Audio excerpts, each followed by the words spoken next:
Boa noite, gente. Primeiramente, é difícil mudar de assunto depois de falar do Nepal e da Índia. Também estive lá e meu coração queima por essas realidades. Então, reforçar aí de ajuda a igreja a avançar nesses lugares, porque se não tem luz, as trevas imperam. Gente, eu sou o Johan, estive aqui ano passado, então pediram para voltar essa semana e semana que vem. Vamos ver se vocês não desistem de mim essa semana, para a semana que vem. Beleza. Para a gente começar, a gente vai falar sobre relacionamentos, e eu quero começar com esse versículo. Alguém lê alto aí, ou todo mundo lê alto ao mesmo tempo?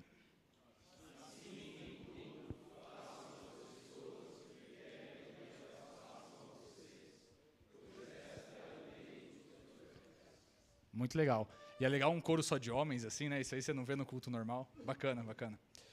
Gente, façam as pessoas aquilo que vocês querem que elas façam a vocês.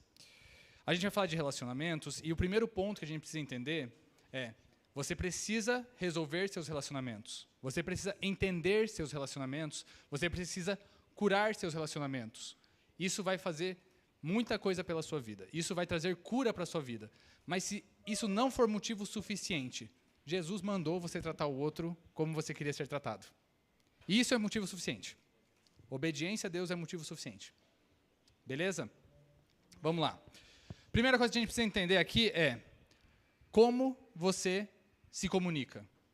Existe uma diferença entre o que você sente e o que você comunica.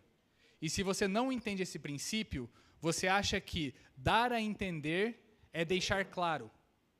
Dar a entender não é deixar claro. As pessoas, a sua esposa, os seus filhos, seus amigos, não vão lembrar do que você sentia por eles, porque eles não têm acesso a isso. Eles vão lembrar do que você demonstrou ou não demonstrou por eles.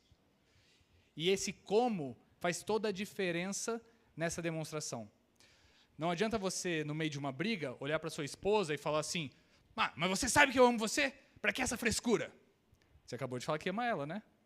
E ela com certeza se sentiu amada. Ou não?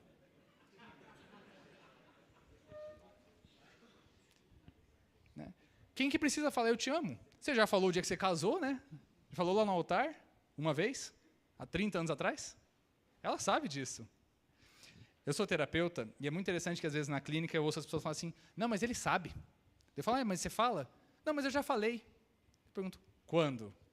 Porque é interessante. Quando você quer falar de uma coisa que você não gosta, você repete, porque você acha que repetir o quanto você não gosta vai fazer a pessoa entender. Mas aquilo que você gosta, você fala uma vez na vida e a pessoa que grave. E se ela não gravou, o problema é dela. Ninguém aqui faz isso, né?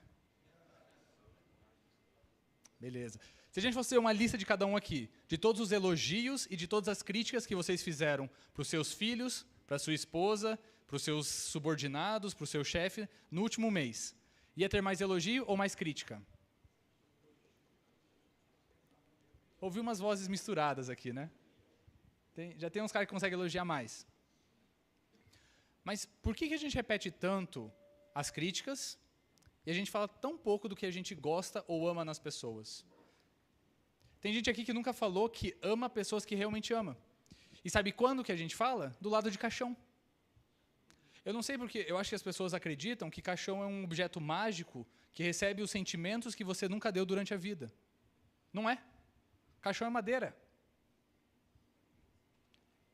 Ou você fala para as pessoas o quanto você ama elas, ou você demonstra para pessoas o quanto você ama elas enquanto elas entendem, ou você vai falar para um pedaço de madeira que não vai te ouvir. Como você tem se comunicado? Se uma pessoa fosse me falar de como você trata ela, sua esposa, as pessoas mais próximas na sua vida fossem falar, ela diria que são amadas ou elas diriam que são criticadas? Como que está isso? Não, está ótimo, vamos lá. Isso aí. Então, algumas perguntas bem práticas para entender isso. Você tenta compreender a necessidade dos outros ou você se foca no que sente e no quanto você discorda ou concorda do tema? Então, sua esposa chega para você e fala assim: eu sinto que você não tem me dado atenção. Você ouve que ela precisa de atenção e dá atenção, ou você pensa assim: não, mas semana passada a gente foi no cinema. Pode parar com isso. Como que eu não te dei atenção? A gente lavou louça junto ontem. Você foca na necessidade dos seus filhos, quando seus filhos falam, pai, fica comigo um pouco. Ou você pensa naquilo que você, mas eu estou muito cansado. Não, você me dá muito trabalho.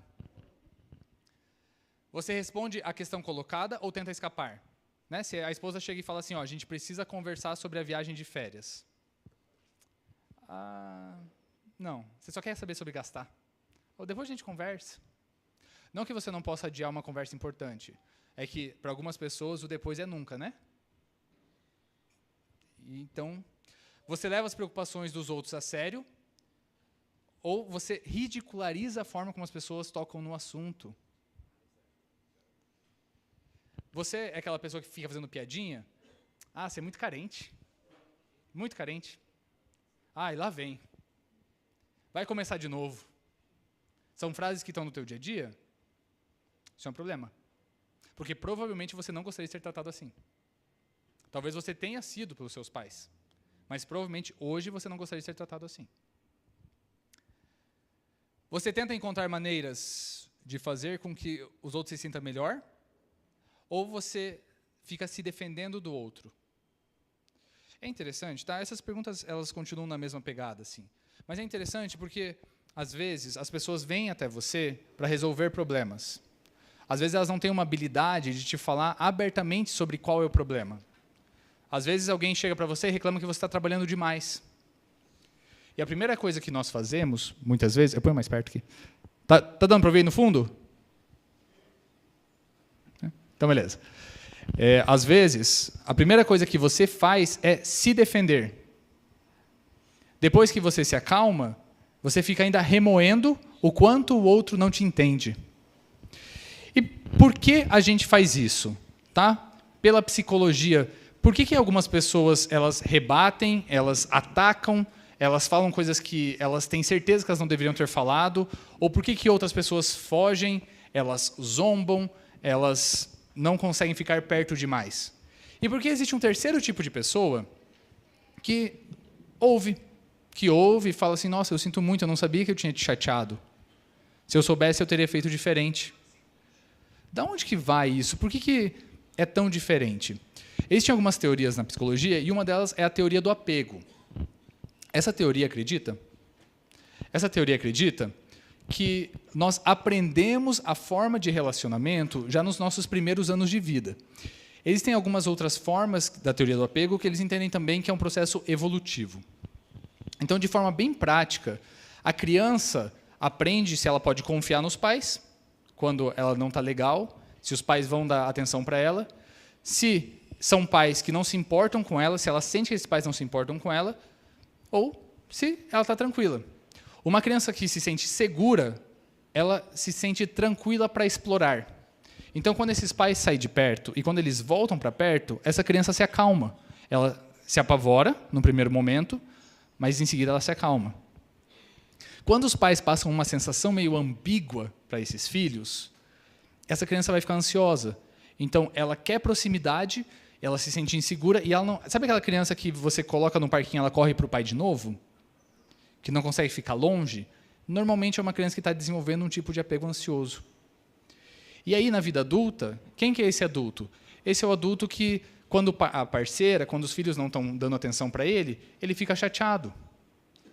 Sabe aquela sensação de, eu só sirvo para trabalhar nessa casa porque ninguém me dá atenção? Normalmente é uma frase usada aqui. Por quê? Porque eu preciso da atenção do outro. Eu preciso de um relacionamento próximo, porque eu me sinto inseguro. Quando eu me sinto inseguro, eu cobro o outro, eu tento grudar no outro, e muitas vezes eu vou para um relacionamento de dependência. É culpa dos meus pais. Não, gente, não entra nessas coisas. Isso aqui a gente desenvolve durante a vida também, tá? Você pode ter tido uma infância super segura, teve um relacionamento muito difícil e desenvolveu um medo de abandono e coisas do gênero. O evitativo... Volta um pouquinho. É isso aí. O evitativo já é uma criança que ela aprende que os pais não vão corresponder às necessidades emocionais dela. Então, ela para de chorar. Simplesmente, ela desistiu de depender dos outros. Como é que é isso na vida de um adulto, tá? O adulto aqui, ele tem dificuldade com proximidade. Sabe quando você se sente sufocado? Sabe se na tua casa tudo vira uma discussão sobre espaço pessoal? Parece que tudo é uma guerra sobre espaço pessoal, sobre está invadindo o meu espaço, você está tentando controlar minha vida. Se isso são coisas que você fala ou que você sente e pensa, possivelmente você tem um estilo de apego evitativo. Se seus filhos parecem grudentos demais, sabe? Nossa, querem atenção o tempo todo. Pode ser que você não lide bem com proximidade. Ok? E aqui, foram feitas várias pesquisas com apego evitativo, e eles se sentem mais incomodados com proximidade demais. Não é que eles não queiram proximidade, eles não lidam bem. Se você tem uma dificuldade de abraçar, você tem uma dificuldade de falar palavras, isso é muito comum no evitativo. Por quê? Porque ele evita proximidade que ele considera excessiva. Você aprendeu que ficar perto demais não é uma coisa boa, e você se sente sufocado. Quer ver o que acontece com esse cara? Depois de uma noite legal ali com a esposa, saiu para jantar, no dia seguinte ele vai arranjar um motivo para brigar. Porque ele precisa afastar, ficou perto demais. Esse estilo de apego também é um cara que ele vai criticar. Sabe aquele cara que faz piadinhas diminuindo o outro o tempo todo? Ele está diminuindo a proximidade. Quer uma forma boa de você fazer as pessoas não conseguirem chegar perto de você? Critique elas. Zombe da cara delas. Zombe dos seus filhos quando eles pedirem alguma coisa. Zombe quando eles errarem. Falem que eles são desastrados mesmo. Fala que eles não servem para nada. Servir para nada a gente não chega nesse ponto, mas a gente fala com outras palavras. Fale que eles sempre foram assim mesmo, que vocês sabiam que eles não iam dar em nada. Diminua a proximidade, para você se sentir confortável. E quantos fazem isso sem ter noção de por que fazem? Só que quando está perto demais, parece que sufoca. E às vezes você é solteiro. E aí, no começo do namoro, do relacionamento, tudo é lindo, é maravilhoso. Só que chega um momento que parece que você está sufocado. E você não entende por que você está sufocado. Isso a gente chama de desativação. Quando você está próximo demais, você acha um motivo ou uma forma de distanciar. Porque você não sabe lidar com proximidade emocional. Para o evitativo, a proximidade emocional é vista como perda de independência. Então, você prefere ter uma sensação de independência do que ter bons relacionamentos. É melhor você sair com seus amigos? É melhor você não falar para sua esposa quem está indo naquele lugar? E não é porque tem alguma coisa errada, muitas vezes. É só porque você quer sentir que você que manda na tua vida. E aí, se a pessoa começar a perguntar demais, ninguém vai mandar em você, não. Você coloca a sua independência acima da proximidade relacional. Você coloca as suas conquistas, o seu trabalho, e muitas vezes você vai ver, se alguém pedir atenção como uma afronta ao seu trabalho. Meu Deus, eu trabalho tanto e ainda não sou reconhecido nessa casa. É interessante entender isso. O fato é que você não aprendeu a se aproximar. E quando tem conflito, o que você faz? Você foge. Você não resolve. Isso aqui é uma coisa que muito homem faz. A esposa quer resolver um negócio, os filhos querem falar de alguma coisa, eles fogem. Do chefe, normalmente, ele não foge porque ele vai perder o emprego. Mas em casa, esse cara não resolve nada. Ele não resolve nada. Nada é resolvido. Tudo é postergado, tudo é postergado. Porque você não aprendeu a lidar com proximidade emocional. Se você é ansioso, facilmente você torna tudo sobre você. Então, se a pessoa... Isso aqui é interessante, principalmente na igreja, porque se você tem um tipo de apego ansioso, o pastor passou e não te deu oi, é porque ele não gosta de você. Não tem outra explicação que não seja o fato dele não gostar de você. Porque é sobre você. Né? Não é sobre o fato de talvez seu pastor ter problema de visão ou ele está pensando em 1 milhão de coisas. E isso também, sua esposa comprou um presente para a irmã dela, mas não comprou para você, é porque ela gosta mais da irmã do que você, e você tinha certeza disso antes daquele momento. E é claro que você vai falar para ela no melhor momento, a hora que vocês estiverem cansados, com sono e com raiva. Porque é o melhor momento para falar essas coisas. Sempre. Gente, se quiserem começar uma briga, comecem depois das 11. Até... As pessoas sempre... Eu faço no meu Insta, de tempos em tempos, agora eu abandonei um pouco, um quadro chamado Como Destruir Seu Casamento. Então, essa é uma dica de graça, isso destrói casamento de uma forma ótima. Tá? Comecem brigas depois das 11. Quando vocês estiverem bem cansados... E isso não pode ser sexta-feira, tá? Porque sábado vocês dormem. Não, tem que ser tipo terça, assim. Bem legal. E aí você olha para a cara dela, terça-feira, 11 horas da noite, e fala assim, pois é, né? Tua irmã ganhou o presente de Páscoa e eu não, né? Vai lá com ela. Então, normalmente, esse é o que a gente chama de comportamento de protesto. O que é isso? O ansioso ele precisa de proximidade. O evitativo precisa de espaço. O ansioso precisa de proximidade. Quando ele não tem essa proximidade, o que ele faz? Ele protesta. Ele faz birra. Tá? A gente nunca usa o termo birra, tá? Mas aqui a gente, vamos falar abertamente, é birra. É birra mesmo. Então, você ligou para a tua esposa, ela não atendeu, a hora que ela liga, você também não atende. Para ela aprender. Claro, porque esse é o melhor método para resolver as coisas. Ou você fica 2 dias sem falar com ela. Pô, melhor ainda. Quer resolver um problema? Fica sem falar. Então, é birra. Mas você não consegue se controlar. E no meio desse momento, você começa a falar coisas que nem você acredita. Ah, quer saber? Era melhor eu ter morrido mesmo. Você nem quer morrer. Mas aí você fala um negócio desse. Era melhor ter morrido. Não sei o que eu estou fazendo nessa casa. Eu só sirvo para pagar conta. Sabe? Começa a vir umas coisas assim, que provavelmente vem do inferno, sei lá de onde que vem esse negócio, e que flui assim no meio de uma briga dessa. Por quê? Porque você quer proximidade. Você sente que a relação está em risco. Ou você chega para o teu filho e fala assim, ah, como você é ingrato. Gente, ninguém vai se aproximar de você. Você quer gratidão? Chamar uma pessoa de ingrata é a pior forma de conseguir gratidão. Você conseguiu raiva. Então, eu pago todas as coisas, eu fiz isso por você, e agora você não quer ir comigo lá na igreja. E aí, quando você usa isso para ir na igreja, ainda é pior ainda, gente. Pelo amor de Deus. Não faz isso, não. Então, você está protestando, você está fazendo um comportamento de protesto. É birra de adulto. Beleza? Quando você deixa de falar com a sua esposa, é birra. Mais uma dica bem clara, tá? Quer destruir seus relacionamentos? Dê gelo. Gelo é maravilhoso para relacionamentos.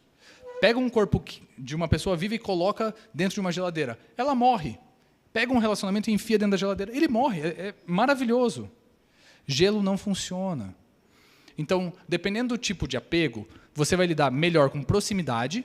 Se você é ansioso, você precisa de proximidade a ponto de, muitas vezes, tornar sobre você o que não é, a ponto de, muitas vezes, manipular situações, às vezes, fazer cenas que não precisa, mas você não toca no ponto necessário.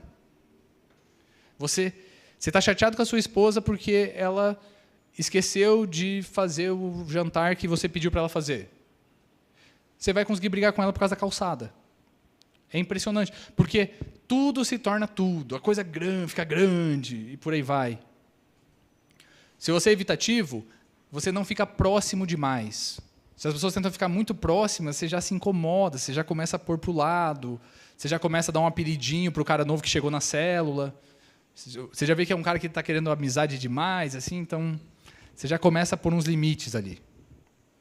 Se você for seguro, os seguros conseguem lidar bem com a proximidade e com a distância. É um cara que sabe dizer eu te amo, mas é um cara que sabe dizer assim, eu preciso trabalhar até mais tarde. Eu amo você, mas eu preciso trabalhar até mais tarde hoje. Eu não tenho medo que você me rejeite. O ansioso tem medo que o outro rejeite. Eu não tenho medo que você domine minha vida. O evitativo tem medo que o outro domine a vida dele. Eu consigo lidar bem nesses 2 lugares. E agora uma boa notícia. Nós transicionamos em tipos de apego. Nós podemos aprender a ser mais seguros. Se você é um cara que é evitativo, você não sabe lidar com proximidade, você pode aprender a lidar com mais proximidade. Se você é um cara ansioso, você não sabe lidar com distância, já fica ciumento, já fica inventando 1 milhão de coisas na tua cabeça, você pode aprender a lidar com espaço. Mas o principal você pode aprender a comunicar de uma forma eficiente. Algumas dicas práticas aí. Se você é ansioso, tá? Se você é ansioso, aprenda a se acalmar. O que vai acontecer? Se você se sente rejeitado, sendo ansioso, o teu cérebro entra num modo de defesa, de perigo, que tudo parece que vai acabar, que ninguém ama você, sabe? Você entra muito nessa situação de, ninguém me ama, nossa, eu não sei o que eu estou fazendo aqui. Você provavelmente tem isso. Você tem aí um tipo de apego ansioso. Aprenda a se acalmar. Então, se você abalou emocionalmente, se você foi promovido no trabalho, mas você chegou em casa e as pessoas estão falando sobre a prova do teu filho, não é porque não te amam. Tá? Não torna sobre você. Você vai se abalar? Vai. Aprenda a perceber que você está abalado. Aprenda a se acalmar e depois gerar uma comunicação efetiva. Não gostou de algo? Beleza, você está vivo. Não tem problema. A questão é, o que você vai fazer com isso? Se você reagir com a intensidade dos seus sentimentos, você vai machucar pessoas. Tudo que você quer é proximidade. Tudo que você consegue é rejeição. E por quê? Porque você acredita que está sendo rejeitado. Quantos de vocês aqui já não foram numa célula e nunca mais voltaram porque falaram assim, as pessoas de lá não gostaram de mim? Pô, você é evidente? Como é que você sabe que as pessoas não gostaram de você? As pessoas jogaram pedra em você? Ou é essa sensação contínua que você tem que o mundo não gosta de você? E se for, lida com isso. Encara. Você provavelmente não consegue lidar com pequenas rejeições. Ninguém me deu bola. Vai 2, 3, 4, 5 vezes.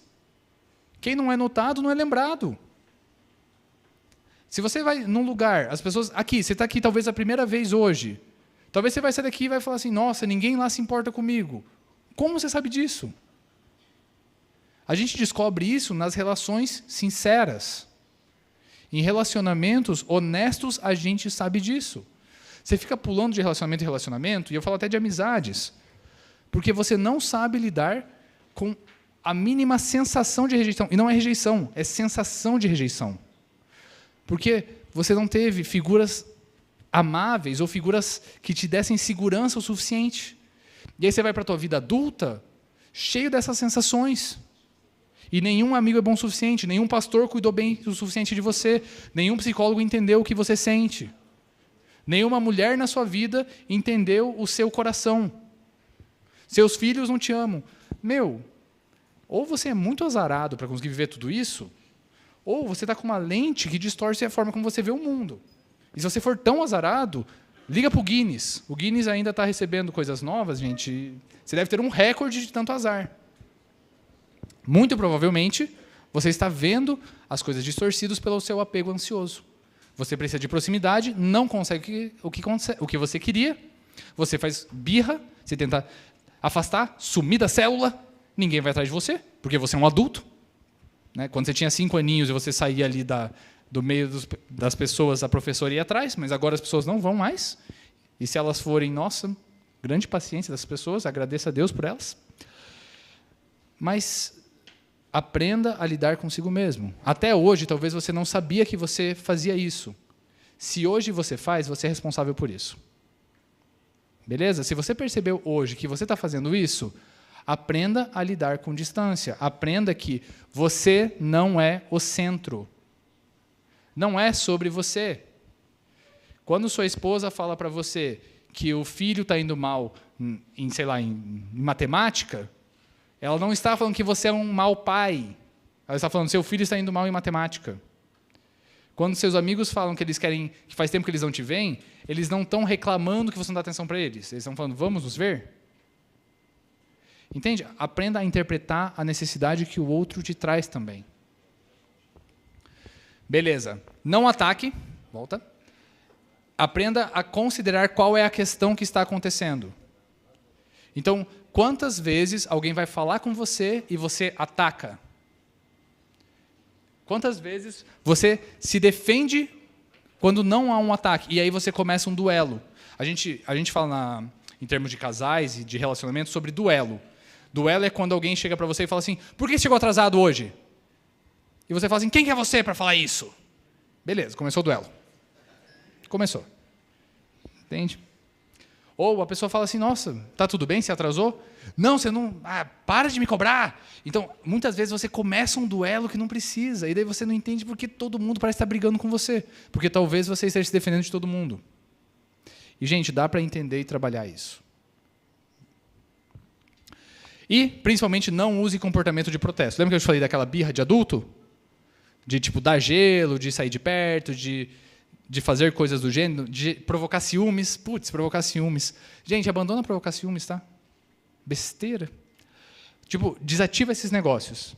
Beleza? Isso aqui são dicas rápidas, o resto vocês trabalham em terapia aí. Foi.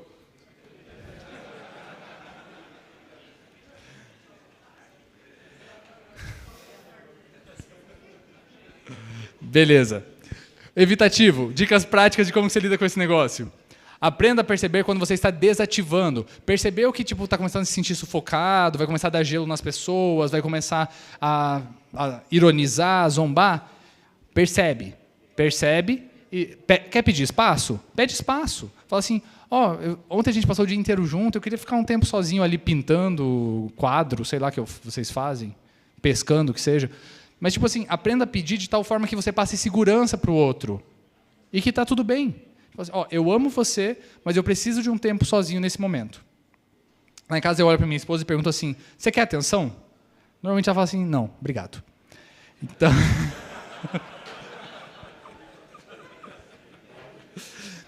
Legal, ninguém saiu ofendido. E, gente, não menospreze ou minimize o outro. Se sua esposa, se seus filhos querem atenção, eles não são carentes, eles são seres humanos que têm necessidades emocionais, pelo amor de Deus.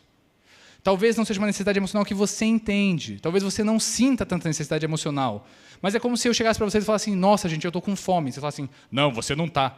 Pô, quem está com fome sou eu. Se seus filhos precisam de atenção, eles precisam de atenção. Se eles estão com fome emocional, eles estão com fome emocional, não menospreze isso. Você pode não entender, beleza, tudo bem você não entender, mas não menospreze. Beleza? Então, como que a gente faz uma comunicação efetiva? Nesses dois tipos de apego, principalmente no que a gente chama de apegos inseguros, no evitativo e no ansioso, a gente não fala o que a gente quer falar. A gente dá volta, a gente enrola, a gente ataca, a gente defende, mas a gente não fala abertamente. Como que a gente se comunica, então, para sair disso? A comunicação efetiva me ajuda a sair de dentro desses padrões.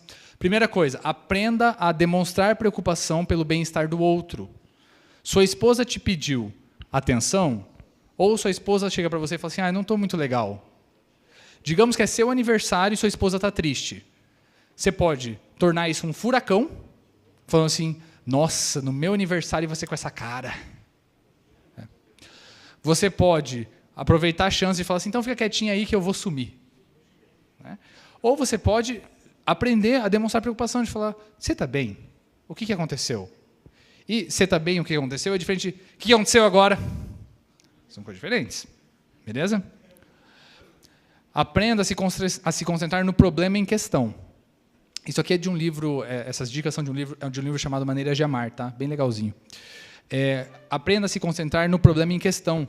Gente, não faça uma lista. A sua esposa chega para você e fala assim, nossa, você me tratou mal na frente da minha mãe. Pois é, mas semana passada? Cara, não faz um negócio desse. Que daí já entra a terceira. Evite generalizar cada conflito. Sabe quando cada conflito vira sobre tudo? Sobre trocar a torneira se torna sobre você não cuida da casa? Sobre o último gasto ter sido assim se torna você sempre gasta mais do que devia? Não generalize conflitos, lide com o problema em questão. Sua esposa gastou R$2.000 numa bolsa, sendo que você não tem nem 500, é um problema. Com certeza é um problema. Você vai precisar falar de todas as bolsas que ela comprou do casamento até hoje? Não. É difícil fazer isso? É difícil. Mas aprenda a lidar com o problema. Como que eu falo isso? Eu falo, tente procurar palavras como eu sinto, eu gostaria. Aprenda a falar o que você quer. Eu gostaria que você me consultasse quando você compra uma bolsa. Eu fiquei chateado de você ter comprado essa bolsa. Pronto, eu não estou atacando ela. Estou falando do que eu sinto e do que eu gostaria. Ela vai reagir bem, mal? Depende. Mas existe uma coisa muito interessante que é, pessoas que têm apego seguro ajudam pessoas com apego inseguro a se tornar mais seguras. Então, se você responder de uma forma segura, demonstrando preocupação, se concentrando no problema, evitando generalização, estando disposto a se envolver, como que podemos fazer para você poder ter bolsas que você gosta sem ter que gastar R$2.000? Tirando roubar. Comunicando de forma efetiva seus sentimentos e necessidades. Que é isso que eu falei. Olha, eu preciso que, se você quiser comprar uma bolsa de R$2.000, você me avise para a gente vender pelo menos um filho. Não, não façam isso. Então, gente, se você aprender a desenvolver isso, você ensina seus filhos. Seus filhos estão aprendendo como é que o mundo funciona. Você ensina eles. E adolescente muitas vezes vai estar ali no ataque, no contra-ataque, mas se você aprender a ser um cara que fala abertamente dos seus sentimentos, ser honesto, falar do que você precisa, focar no que precisa focar, coração aberto mesmo, eles vão aprendendo com o tempo também. Não vai ser na primeira, tá? Mas você já aprende a desativar as coisas. Estou no laço do tempo aqui. Vamos lá. Gente, isso aqui é muito massa. Isso aqui é muito legal. Vamos lá. Eu vou ler por causa do tempo. Um pouco antes da festa de Páscoa, sabendo Jesus que havia chegado o tempo que deixaria este mundo e iria para o Pai, tendo amado os seus, os amou até o fim. Sabe o que acontece com algumas pessoas? Eles começam amando as pessoas, mas não amam até o fim. Talvez, quando você começou a namorar com a sua esposa, você era um cara que respeitava o que ela sentia, você é um cara que terminava as brigas em vez de começá-las, você é um cara que falava o que sentia, o que esperava dela. E aí, em algum momento, você se perde. Talvez quando seu filho nasceu, você segurou ele no colo e você pensou em como você faria ele se sentir amado. E isso ficou 10 anos atrás. Porque hoje tudo que teu filho sabe é que ele não sabe arrumar o quarto, porque é a única coisa que ele escuta da tua boca. Então, cara, Jesus amou as pessoas até o fim. O ponto é, você tem amado até o fim a sua esposa?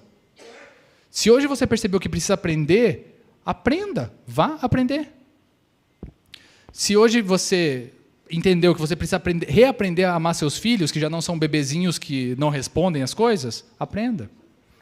E é isso que eu queria deixar, gente. Manda ver. Pergunta para reflexão. Posso? Quer ver o que eu faço? Manda ver. Algumas perguntas para reflexão aí para vocês conversarem na mesa, tá? Sejam bem honestos, se a gente está falando de honestidade, transformação, a transformação não começa na mentira. Beleza?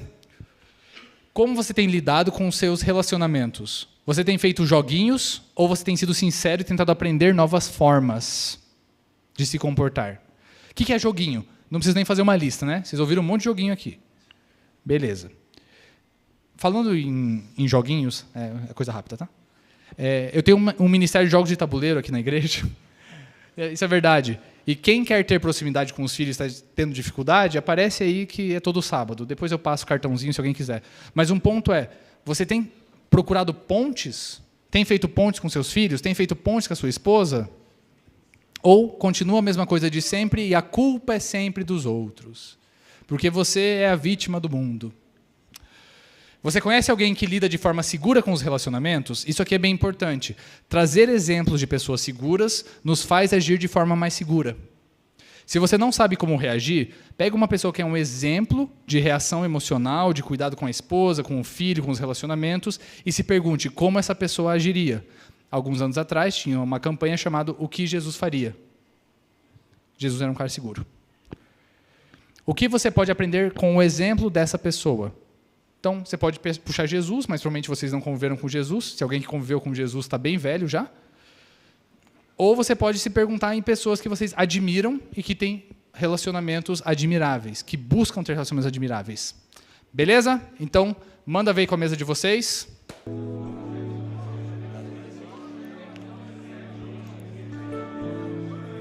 Meus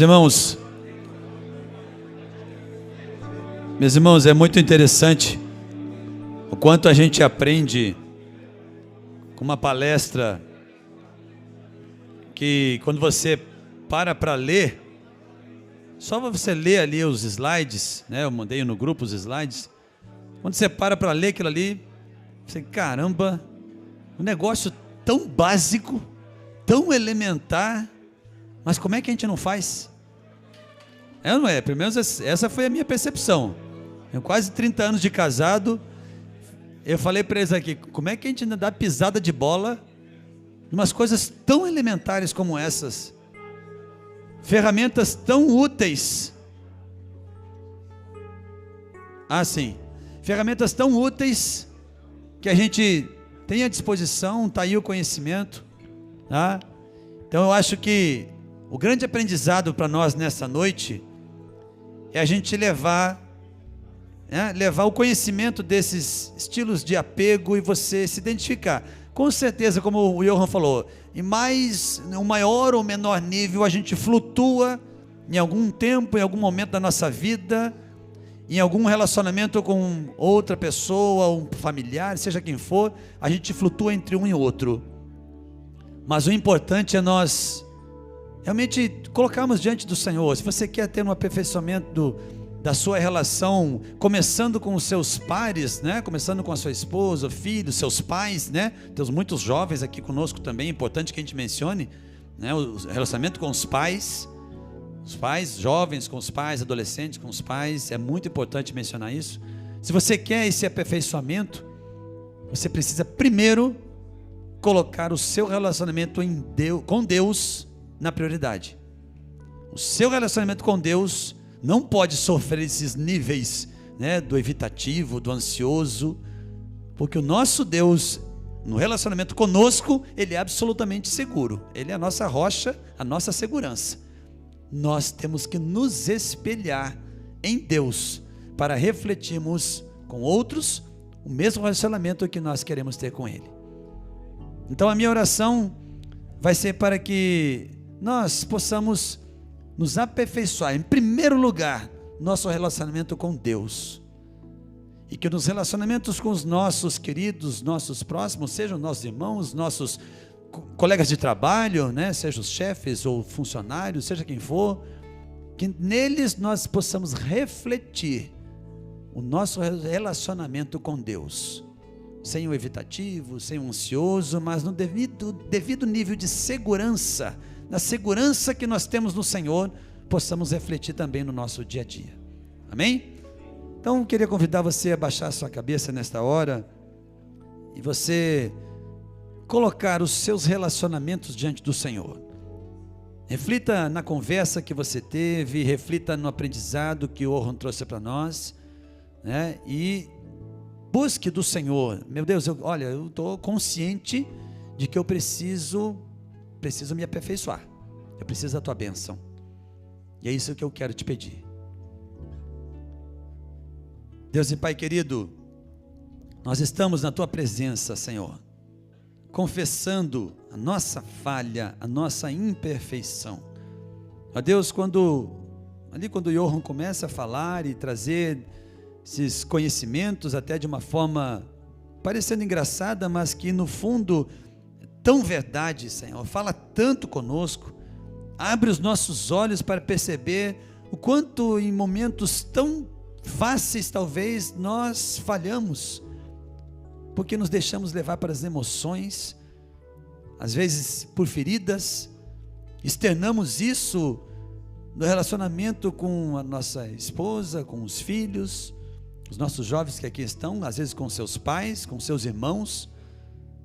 Mas, meu Deus, nós nos colocamos diante do teu altar e pedimos que o Senhor seja a referência maior de um relacionamento com segurança. Ó Deus, as nossas ansiedades colocadas diante de Ti, os nossos sentimentos, frustrações, as nossas emoções moldadas pelo Teu Espírito Santo. Nos ajuda, Senhor, aperfeiçoa-nos na nossa fraqueza, porque nós precisamos do Teu poder sobre nós para crescermos em Ti, Senhor. Nós pedimos, Pai, esteja conosco, nos orienta e fala conosco a cada dia, em nome do Senhor Jesus. Amém, Deus. Amém.